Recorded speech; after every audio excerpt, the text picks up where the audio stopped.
En rénovant un immeuble locatif, il est également prévu d'y réaffecter 2 appartements en restaurant. Avant d'analyser tout le bâtiment, vous devez aborder certains points fondamentaux. Définissez la hauteur du bâtiment ainsi que sa catégorie. Quelles sont les affectations prévues? La transformation implique-t-elle un changement d'affectation? Y a-t-il une cour intérieure couverte, dite atrium, ou une cour intérieure?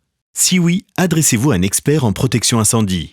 Déterminez ensuite quels compartiments coupe-feu doivent être aménagés. Vous saurez ainsi quelles parois ou plafonds doivent être analysés en détail. Évaluez à présent l'état structurel de votre bâtiment. Analysez les voies d'évacuation. Quelle est leur longueur? Y a-t-il assez de cages d'escalier? Y a-t-il des matériaux de construction combustibles? Contrôlez si la distance de sécurité incendie à l'ouvrage voisin est respectée. S'il y a un mur coupe-feu avec le bâtiment adjacent, évaluez son état. Évaluez la structure porteuse. Votre bâtiment est-il une construction en dur, en bois, métallique ou mixte? Quels sont les éléments porteurs?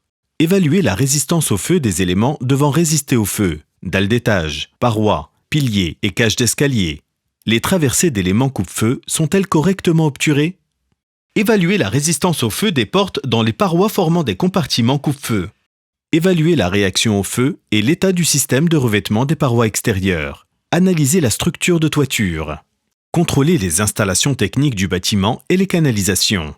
Y a-t-il des traversées dans des parois ou plafonds formant des compartiments coupe-feu? Quelles sont les installations de protection incendie en place? Dans quel état sont-elles? À présent, vous avez une bonne vue d'ensemble de l'état de votre bâtiment. Rédigez le concept de protection incendie et établissez les plans de protection incendie. Ce faisant, tenez compte du concept d'infrastructure des installations techniques du bâtiment.